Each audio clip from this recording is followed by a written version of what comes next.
건축은 도시의 표정을 좌우한다고 합니다. 문화적인 수준은 물론 당시의 기술력까지 유추해 볼 수 있죠. 서울의 독특한 감성을 완성하는 건축을 소개합니다.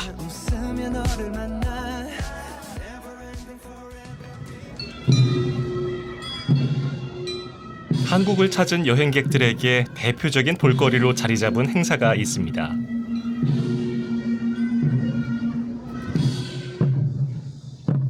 바로 수문장 교대식인데요. 경복궁의 정문인 광화문을 파수하는 군사들은 약 70여 명으로 수문장과 조선 왕조의 찬란한 역사가 재현되는 이 순간은 서울 여행의 명장면이라 할 수 있습니다. 경복궁, 덕수궁 등 서울은 가히 궁궐의 도시라 불릴만 합니다. 도시만의 궁궐이 5개나 있는 경우는 세계적으로도 보기 드물다고 하죠. 비록 5대 궁궐의 명성에 가려져 있지만 격변하던 조선 말기, 비운의 역사를 간직하고 있는 궁이 있습니다.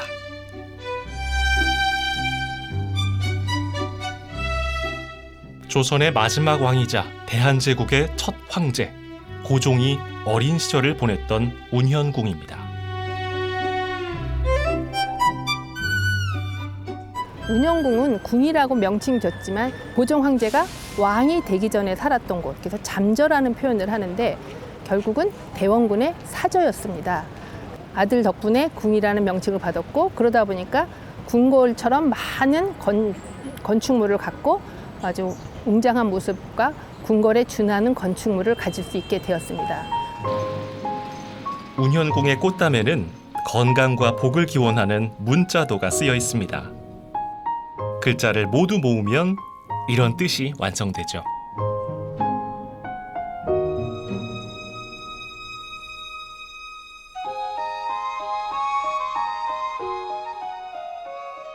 한때 정권의 최정상에 있었지만 쓸쓸한 죽음을 맞이했던 흥선대원군. 그 역사를 알고 보면 운현궁이 더욱 색다르게 보인답니다. 많게는 수백 명의 하인과 군인이 드나들었던 운현궁에는 많은 건물이 딸려 있었는데요. 가장 위험이 넘치는 이곳은 대원군의 주된 거처, 노안당입니다. 노안당은 운현궁의 사랑채입니다. 대원군이 협정했던 시절 가장 위세가 많았을 때 정치를 했던 곳입니다. 왕의 아버지였기 때문에 건물 자체를 그 당시 상황에 비하면 굉장히 웅장하고 그다음에 권위 있게 그다음에 왕실 구조에 맞게 집을 지으려고 노력을 했습니다. 궁궐에만서 볼 수 있는 복도각으로 쭉 연결된 그런 건물들이 이 운현궁의 특성입니다. 노안당이란 노인을 편안하게 한다는 뜻을 가지고 있지만 아이러니하게도 이곳에서 대원군은 한시도 편안했던 적이 없죠.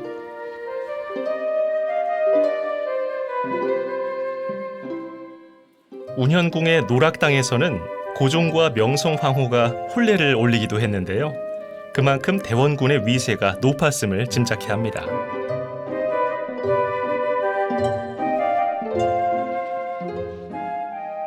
서울시 같은 경우 있던 양반집들 거의 다 없어지고 일제시대 때 새로 짓는 그 도시 한옥이라고 흔히 부르는 그런 한옥들이 많은데 고택은 거의 없어요. 근데 운현궁 같은 경우 궁이라고 부르지만은 형식은 사실 궁궐보다 궁궐하고 고택의 중간 개념으로 보시면 될 것 같아요. 우선 단청은 없고 그래서 고택보다 조금 화려하지만 그래도 분위기는 고택하고 더 가까운 그런 궁궐인데 그래서 저는 또 굉장히 중요한 건축물이라고 생각을 해요. 예.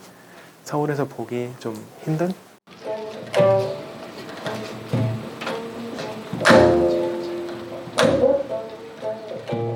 밤이 되면 운현궁의 운치는 더욱 깊어집니다.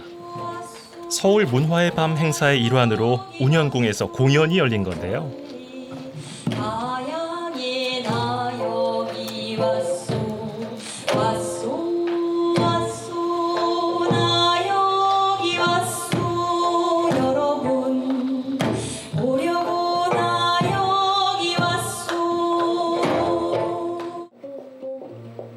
고즈넉한 운영궁 뜰에서 국악기 연주를 듣고 있노라니 마치 왕실 연회에 초대받은 듯한 기분인데요.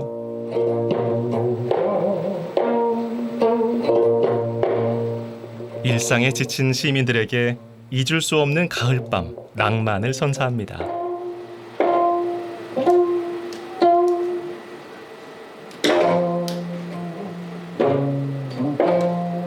일단 이런 한옥을 뭐라고 표현을 하냐면 스피커 안에 들어갔다 이렇게 표현을 합니다.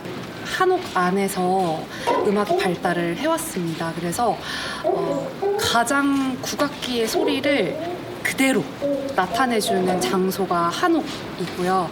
정말 내가 연주하는 이 악기의 소리를 온전하게 표현을 해주는 공간이 한옥이기 때문에 연주자들은 한옥에서 공연하는 걸 정말 너무 간절히 바라고 항상 그런 공연이 있으면 혼신을 다하는 그런 장소입니다.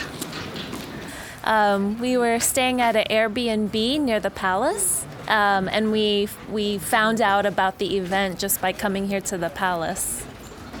The concert was really nice. We are both musicians, and I really appreciated it because I didn't know much about Korean music. So seeing the traditional instruments and seeing the expertise that the musicians had was really impressive. Especially in this environment with the historic buildings was a really nice event. It's the last day of our vacation, so this was a great way to end our vacation here in Korea. 사람이 떠난 집은 쓸쓸해지기 마련이죠. 권력의 중심에서 역사의 뒤안길로 사라질 뻔한 운현궁. 하지만 이제 문화예술의 공간으로 가치를 이어가고 있습니다.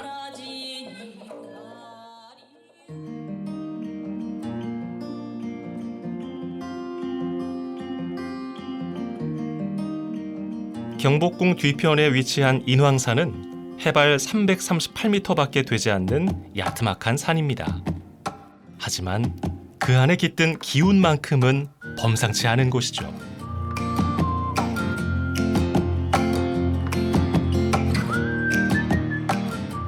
서울 곳곳의 숨은 역사를 연구하는 최철호 소장과 함께 600년 전으로 특별한 시간 여행을 떠나보려 합니다.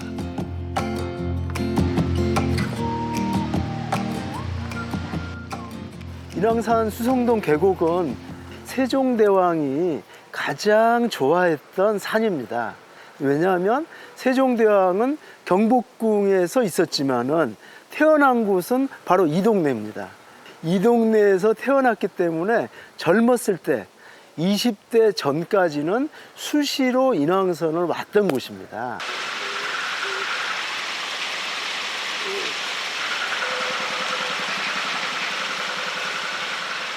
인왕산 수성동 계곡의 수성동은 한자가 물술자에 들을 성자입니다. 지금 계곡은 원래는 건천인데 비가 올 때만 이런 물소리가 들립니다. 오늘 딱 물소리 들리시죠? 이게 바로 수성동입니다.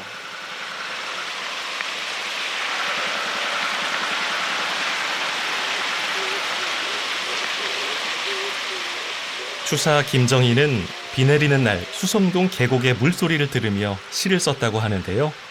이야, 그야말로 풍류의 절정입니다.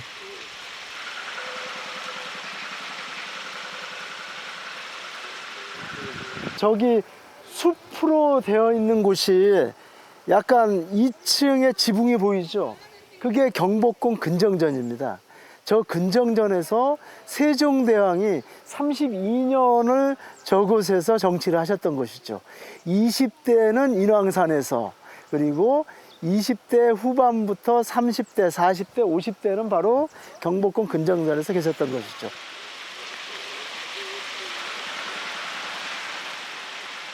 일반적으로 인왕산 수성동 계곡으로 와도 이 기린교를 놓치고 갑니다.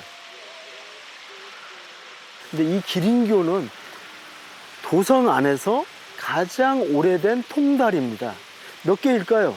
가까이서 보면 2개입니다. 이 2개의 이름이 기린교입니다. 한때 훼손됐던 계곡을 복원할 때 그림 속 기린교가 큰 역할을 했죠.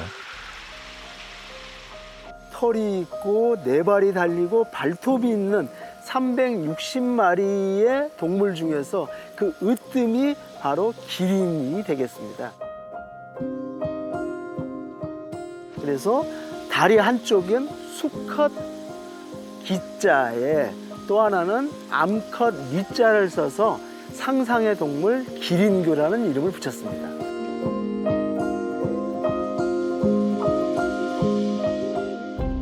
이건 건축학적으로 보면은 아주 중요한 것입니다. 바위가 높고 가운데는 물이 있고 600년 전에 놓았을 때는 이 안에 진흙을 쌓았다고 합니다. 진흙을 쌓은 다음에 조심스럽게 돌다리를 이어서 만들었고 다 만든 다음에는 비가 오면은 이 진흙이 흘러서 청계천으로 다 들어가 버렸던 거죠.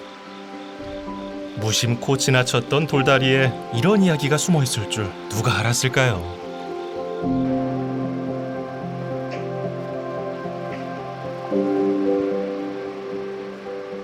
인왕산 수성동 계곡에 비해당 터에 정자가 있습니다. 그래서 정자에 한번 앉아서 올라오실 때 약간 쉬고 목이 마르거나 또는 배가 고플 때는 이 정자에서 간식을 먹는 시간이 되겠습니다. 예로부터 수려한 풍광을 자랑하는 인왕산은 모두가 즐겨 찾는 피서지였는데요.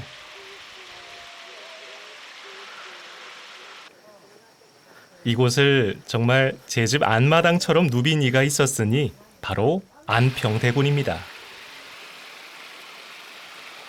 이곳은 세종대왕이 가장 사랑한 곳으로 아들 안평대군, 셋째 안평대군의 집을 주었는데 이곳에 집터는 없지만 지금 유일하게 남아있는 곳이 이제 이 정자가 그 당시를 추정해서 만들었는데 그 집터가 비해당입니다.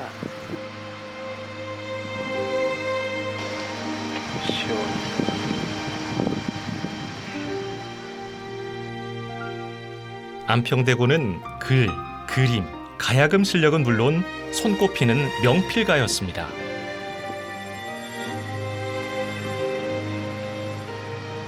그런 안평대군의 별장인 비해당은 젊은 예술인들이 모이는 문화살롱이었다고 해도 과언이 아니죠. 수성동 계곡의 빼어난 산수는 실제로 안평대군의 예술적 영감에 큰 영향을 주기도 했습니다.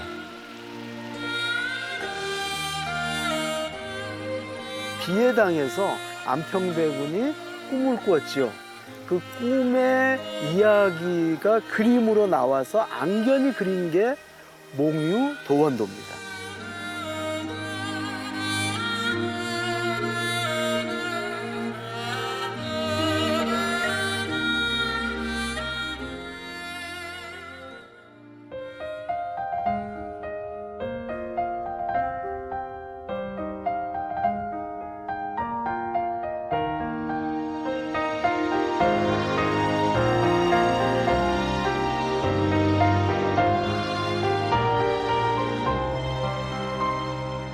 흐르는 저 하늘을 물어채는 봄처럼 태산에 날아들어 숨어드는 새처럼 동산을 뛰고 뛰어가는 강아지처럼 혼산의 품물막을 내리네. 바람은 지친 끝에 밤에 몸을 뉘네. 별빛은 아득하니 은하수를 내리네. 차가운 밤하늘에 세상이 젖어가네. 그리워 홀로 타령을 하자. 흘러가라 사랑 사랑아 덧없이. 인왕산을 비롯해 한양을 둘러싼 동서남북에 사는 훌륭한 요새이기도 했는데요. 지금 이제 눈에 보이는 게 한양 도성 성곽입니다. 인왕산 성곽인데 보십시오. 여기서 보면은 높이 자체가 거의 한 4m에서 5m가 되겠고 이제 안으로 들어옵니다. 안으로 들어오면 이 도로 한복판에 이걸 그냥 무심히 지나가지만 사실은 성벽 위에 제가 서 있는 겁니다. 그래서 도성 밖에 있다가 성벽 위에 지금 서 있고, 성벽의 자리인데 이 성벽이 없어진 이유는 이 길을 따라가면 북악 스카이웨이 길입니다. 이 길을 놓기 위해서 성벽을 없앤 것이죠. 자, 이제 보이는 곳이 도성 안에, 아까 말씀드린 대로 도성 안의 성벽은 제 허리춤에 있습니다. 이 성벽을 하얀 걸 따라가다 보면은 마치 용의 등줄기 같죠.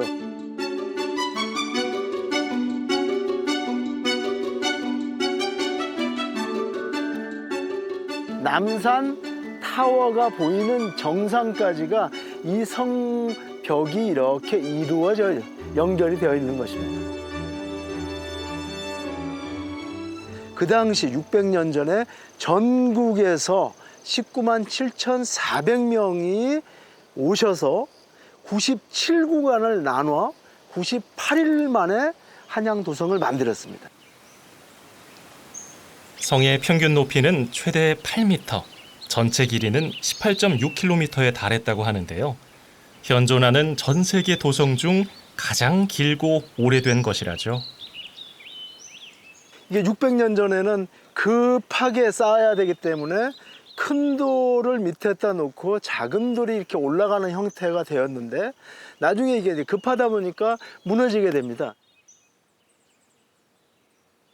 무너져서 이제 세종 때 한번 다시 쌓고, 그 다음에는 이제 과학기술이 발달하다 보니까 정방향의 모습으로 나옵니다.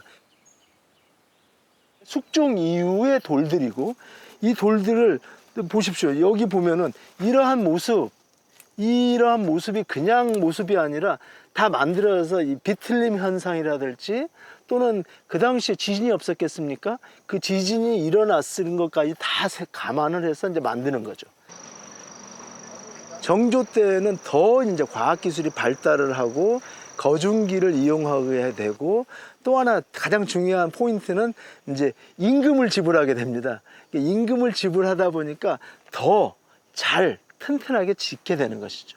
지금 보십시오. 크기가 저기와 정방향과는 또 다른 크기입니다. 근데 보시다시피 시간이 지났지만은 무너진 흔적이 없는 것이죠. 그래서 이 한양도성에는 돌들이 600년이 다 묻혀 있습니다.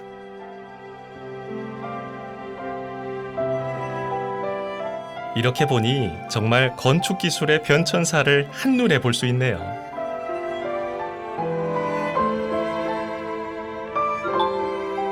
조선시대에는 한양 도성을 따라 걷는 것이 일종의 놀이였는데요. 이번 주말 서울의 멋진 경치를 한눈에 볼 수 있는 한양도성 순성놀이를 계획해보는 건 어떨까요?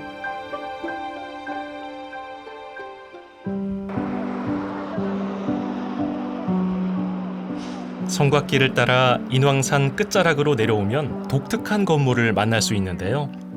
한국인이 가장 사랑하는 시인 윤동주 문학관입니다. 이 건물은 독특한 내력을 가지고 있다는데요.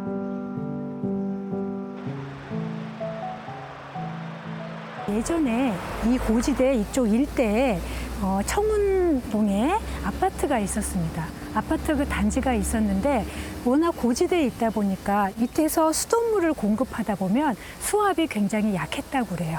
그래서 그 수압을 좀 세게 해주기 위해서 펌프질을 해주는 기계 시설이 필요했습니다.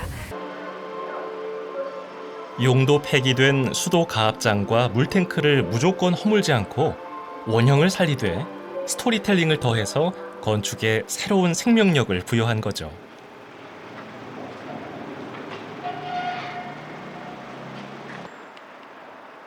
그 결과 소규모 공공건축물 재생의 모범 사례로 꼽히며 각종 건축상을 수상하기도 했습니다.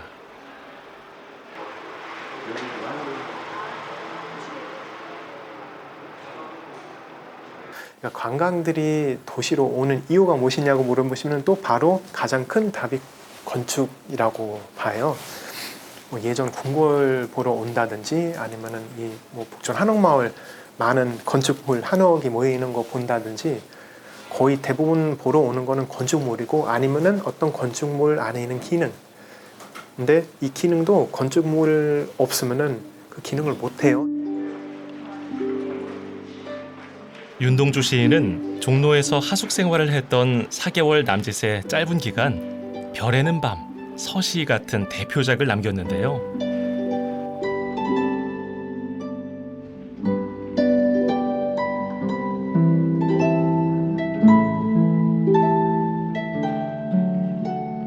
전시장 한켠에는 시인의 생가에서 가져온 우물이 놓여 있습니다. 우물은 시인에게 중요한 시어였죠.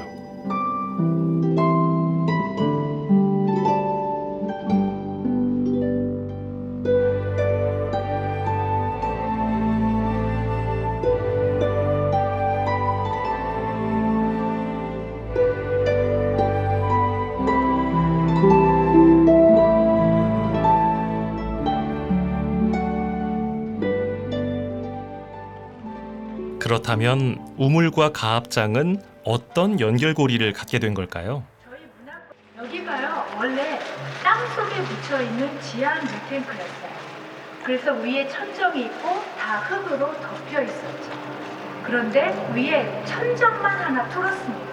그랬더니 한번 위를 올려다보시면 뭐 보이죠? 하늘, 구름, 나무, 바람, 밤에는 별도 보이시죠? 윤동주 시인의 시세계를 그대로 느끼실 수 있는 그런 공간입니다. 여기 오니까 정말 그걸 딱 느끼면서 이걸 이렇게 활용했다는 게 너무 좋고 어디에 건축물 지어서 윤동주 기념관을 한 것보다 이게 너무 마음에 와닿고요. 이런 걸 살렸으면 좋겠어요. 바깥이 열린 우물이라면 안쪽 전시관은 닫힌 우물을 연상케 합니다. 사방이 막힌 어두운 공간은 시인이 숨을 거두었던 후쿠오카 형무소를 떠오르게 합니다.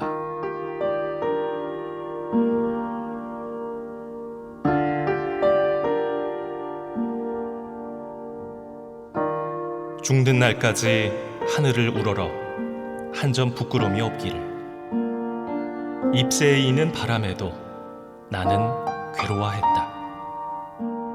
오늘 밤에도 별이 바람에 스치운다.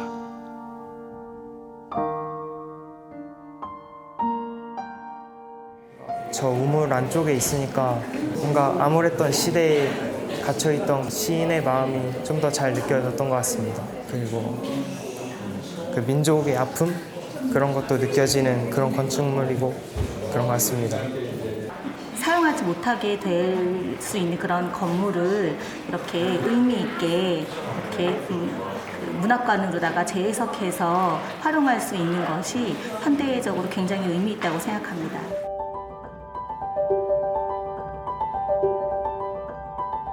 건축은 단순히 사람들의 생활을 담는 그릇 그 이상의 의미를 갖고 있습니다. 특히 오래된 건축은 도시의 자부심이자 우리의 정체성을 담고 있죠.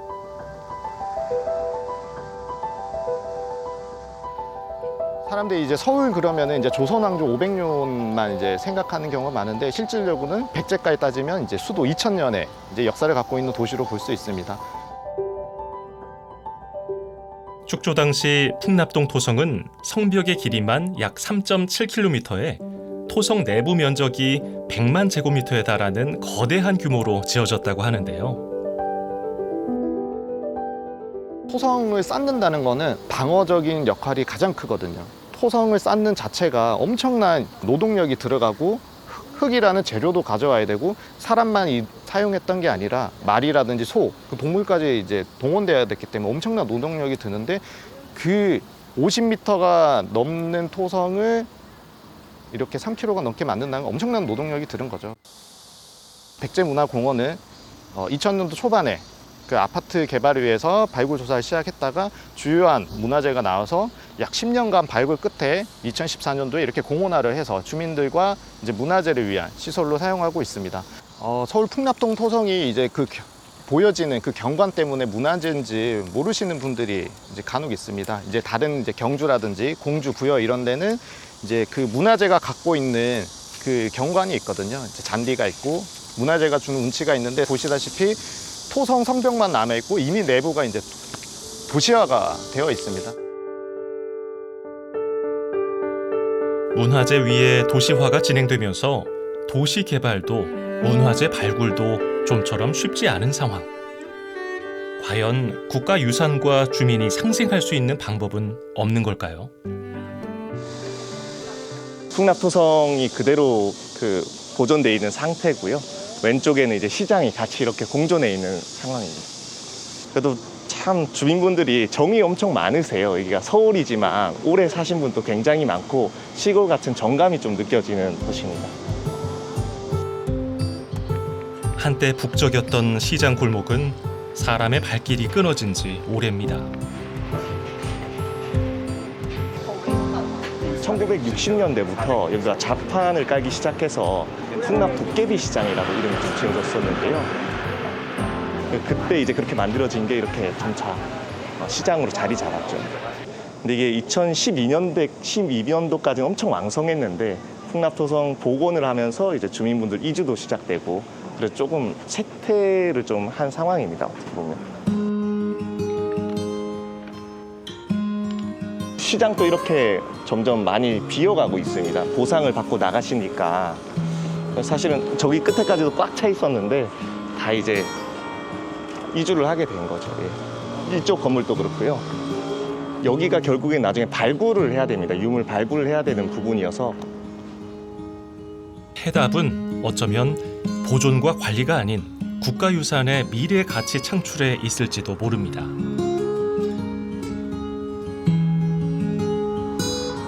풍납동은 르네상스다 이렇게 말씀드리고 싶어요.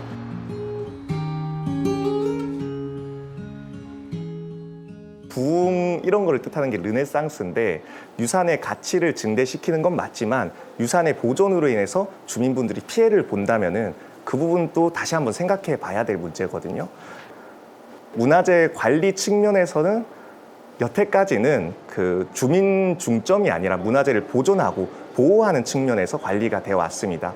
근데 이제 국가유산 체제로 얼마 전에 법도 개정이 되고 체제 자체가 바뀌었습니다. 바뀜으로써 이제 그 문화재의 가치도 증대시키고 주민분들도 같이 상생할 수 있는 환경을 만들자 이런 방향으로 정책 방향이 바뀌었습니다. 그래서 지방자치단체 최초로 제가 주민 문화재 인근 지역의 주민을 지원할 수 있는 자치법을 만들었습니다. 시작하는 단계이고요. 여기서 점차 좀 더 보완해서 문화유산의 가치를 증대시키고 주민분들이 상생할 수 있게 이제 만들 예정입니다.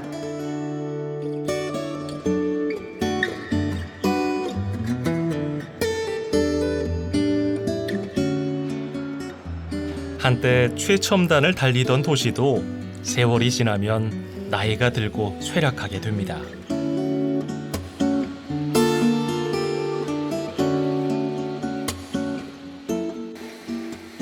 새로운 단장을 위해서는 새로운 건축물이 필요하지요. 하지만 많은 시간과 돈이 들어간다는 단점이 있습니다. 오래된 동네, 역사적인 동네, 재생한 동네 가보시면은 완전 새롭게 짓는 데에 비해서 찾을 수 없는 거 있어요. 가끔 말로 표현하기 어려울 수도 있는데 거기서 일어나는 분위기라든지 그 역사의 맛이라든지 사람이 살았던 그리고 역사가 쌓이는 냄새라든지 이런 거 있어요. 서울 마포구에는 일반인의 접근이 금지됐던 비밀의 공간이 있습니다. 매봉산 안반을 깊이 파고든 건물들이 눈에 띄는데요.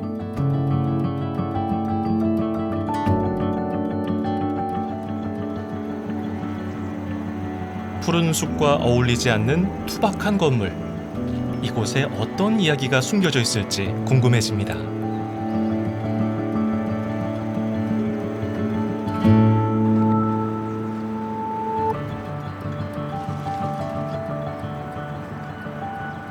예전에 1970년대에 전 세계적으로 오일 쇼크라는 커다란 세계사적인 사건이 있었는데요. 우리나라는 산유국이 아니었기 때문에 석유가 굉장히 부족했습니다. 그래서 이런 사태를 잘 대비하기 위해서 석유를 저장했던 석유 비축기지가 있었던 장소였었고요. 1978년부터 2000년까지 잘 운영이 되었고, 이제는 도시재생이라는 과정을 거쳐서 시민들이 찾아와서 휴식을 즐길 수 있는 공원이 되었습니다.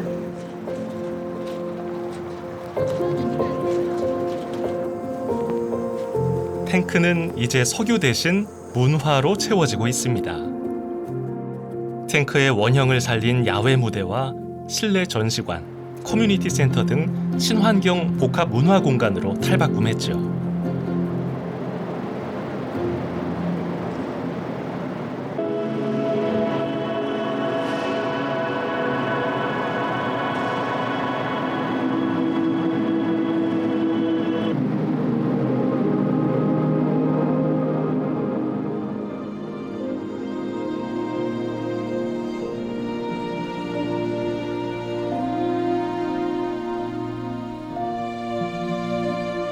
문화 비축기지는 산업화 시대에 쓸모를 다한 건물도 문화 시대에 다시 쓰일 수 있다는 것을 보여준 사례입니다. 건물이 가진 기존의 히스토리를 더 강화하는 방법으로 말이죠. 원래는 여기가 석유 비축기지였을 때는 1급 보안시설이었습니다. 그래서 안 보이게 위장이 필요했었고요. 그래서 일부러 이런 산을 택해서 석유 비축기지를 만들었던 것입니다. 1970년대 건설된 석유 비축기지는 서울 시민이 한 달간 사용할 수 있는 엄청난 양의 기름이 저장되어 있었습니다.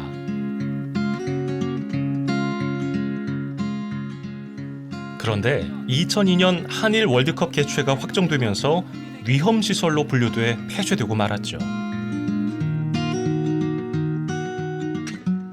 10여 년간 사실상 방치돼 있던 이곳의 활용 방안을 두고 국제 공모전이 열렸었는데요.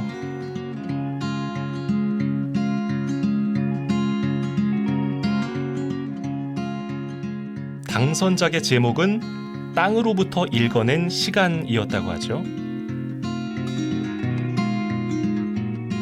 여기는 등유를 보관했던 저장 탱크였습니다. 지금은 T4라는 이름으로 불리고 있는 복합문화 공간인데요.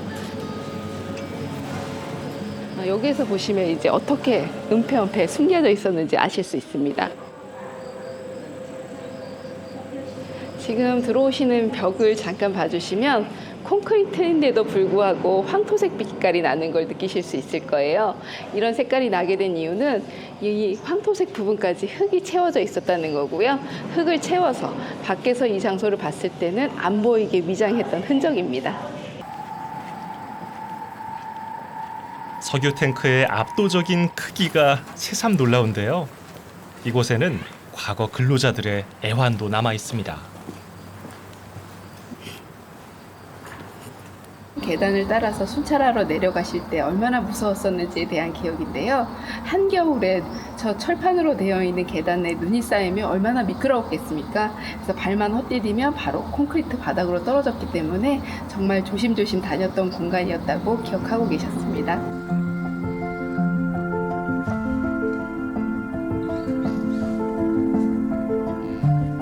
이 상암동이라는 전체 공간을 잘 들여다보시면 예전에는 사람들이 오기 싫어했던 혐오 시설들이 많이 있었던 장소였습니다.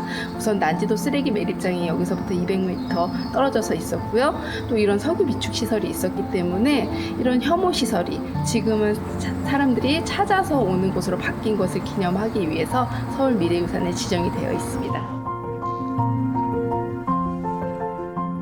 문화 비축기지는 탱크의 특성을 살려 새로운 건축 공간을 창조했다는 점, 공간의 지속 가능성이 기대된다는 점 등을 들어 서울시 건축상 대상을 차지하기도 했죠.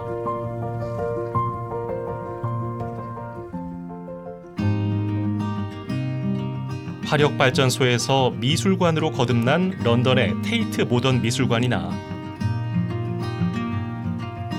가스공장에서 복합시설로 재탄생한 빈의 가소메터시티 등 재생은 현대 건축의 뜨거운 화두입니다. 대중을 위한 미술, 공공미술 또한 도시 재생에서 중요한 역할을 합니다.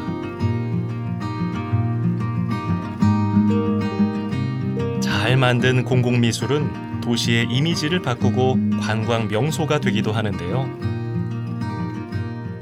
기피 시설이었던 거대한 곡물 창고에 벽화를 그려 넣어 기네스북에 등재된 사일로는 이제 사진 명소로 꼽힙니다.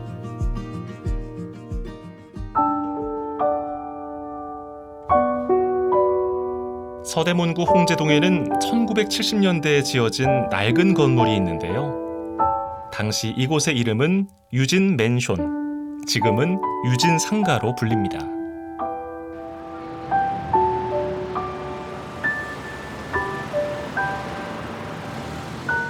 유진 상가가 특별한 이유는 근현대사의 아픔을 간직하고 있기 때문인데요. 북한의 남침에 대비한 대전차 방호 목적으로 지어진 현대문화유산 건물이랍니다.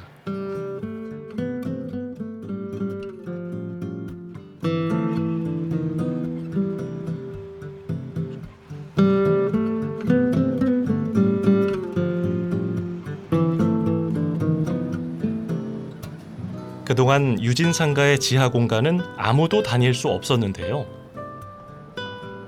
공공미술 프로젝트를 통해 세상에 처음 공개됐습니다.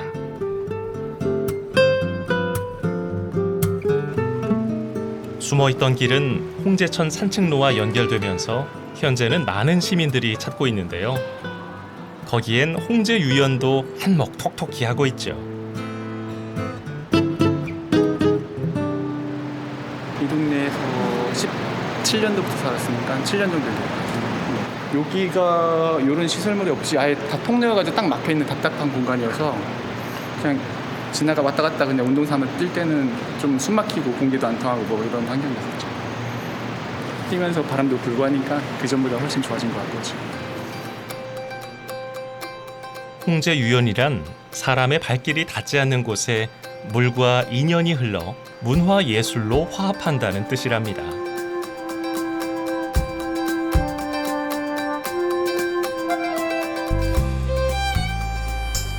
돌다리를 밟고 지하터널 아래에 서면 마치 홍제천으로 빨려 들어갈 것 같은 착각도 드는데요.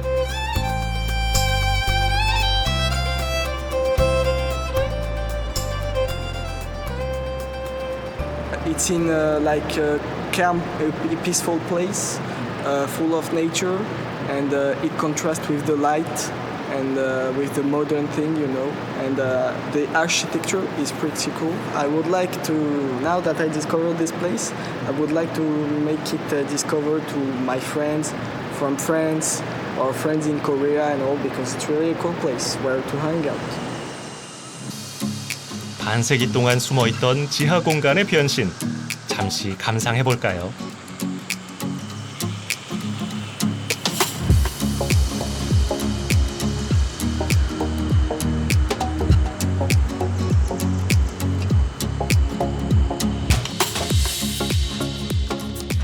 (10년) 전 도심 한복판에 나타난 이 파격적인 건물은 등장만으로도 많은 화제를 낳았습니다. UFO를 닮은 독특한 외관은 지금도 미래 도시를 연상케 하죠.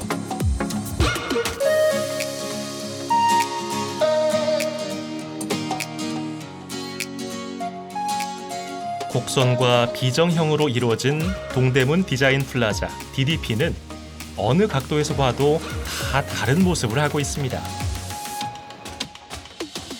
세계 최대의 3차원 비정형 건축물인 만큼 관광객도 많이 찾는 서울의 대표적인 랜드마크입니다.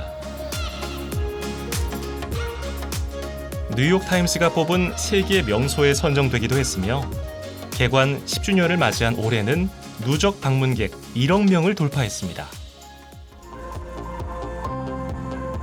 DDP에서는 매년 세계적인 수준의 미디어 아트 전시도 열리고 있는데요.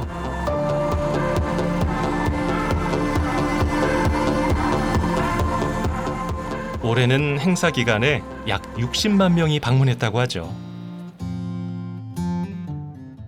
DDP 뒤편에는 국내 최초로 세워진 야구장 조명탑이 우뚝 서 있는데요. 이곳은 원래 동대문 운동장이었습니다. 1925년부터 서울의 대표 운동장이었지만 점점 잊혀져 갔죠.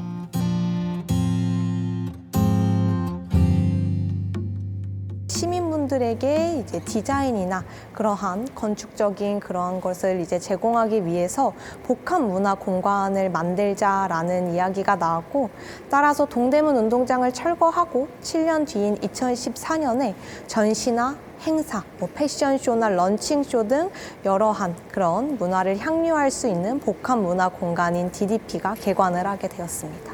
저는 건축이 도시의 표정을 바꾼다는 것보다 한 단계 더 가서 건축이 도시의 표정이라고 표현할 거예요. 왜냐하면 도시라는 거 무엇이냐고 물어보시면은 여러 건축물들이 모이는 곳이 도시잖아요, 바로. 그래서 한 건물만 바꿔도 도시의 얼굴이 이제 바꾸는 거랑 마찬가지죠. 예. DDP를 설계한 건축가 자하 하디드는 오랫동안 페이퍼 아키텍트로 불렸습니다. 그녀의 설계가 너무 파격적이라 실제 건축으로 이어지지 못하는 경우가 종종 있었기 때문이죠.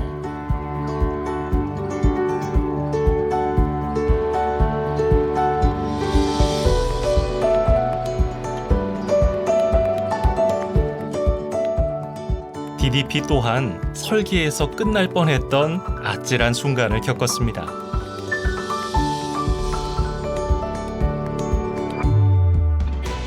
이 알루미늄 외장 패널의 총 개수는 45,133장의 알루미늄 패널이 있습니다.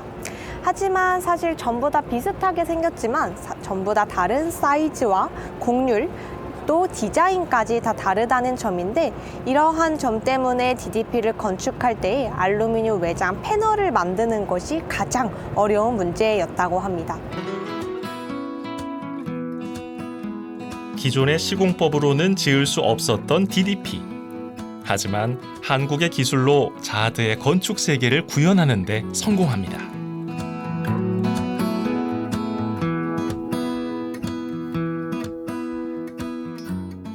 해외에서 20년 걸린다고 했던 거, 대한민국은 불과 1년 반 만에 모든 패널을 만들 수 있었다고 하고요. 특히나 이 패널이 전부 다 다르게 생겼다 보니 각 패널마다 고유 넘버, 시리얼 넘버가 부여되어 있어서 대부분은 패널 뒤쪽에 나와 있지만 특별히 앞쪽에 나와 있는 패널도 있으니까 DDP에 방문해 주시면 또 패널 시리얼 넘버를 찾아보는 것도 좋을 것 같습니다. DDP에는 건물의 을에 있어야 할 것이 없기도 합니다. 이 작은 구멍들은 창문을 대신해 환기 역할을 하고 있죠. 그런가 하면 그 흔한 기둥도 찾아볼 수 없습니다. 자유분방한 조형 계단은 DDP의 시그니처 공간이기도 합니다.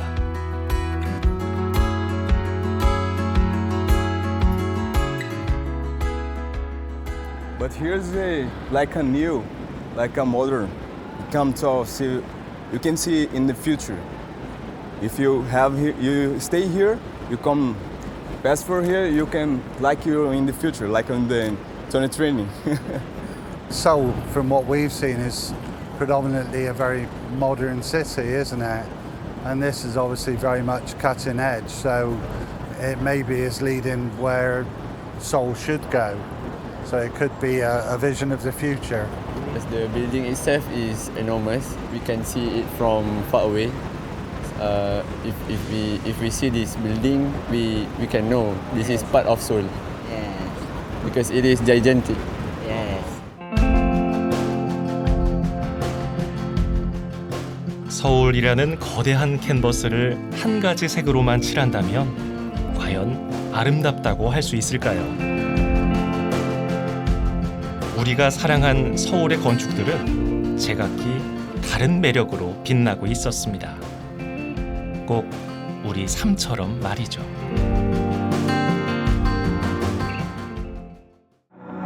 My reputation says that I fall too fast.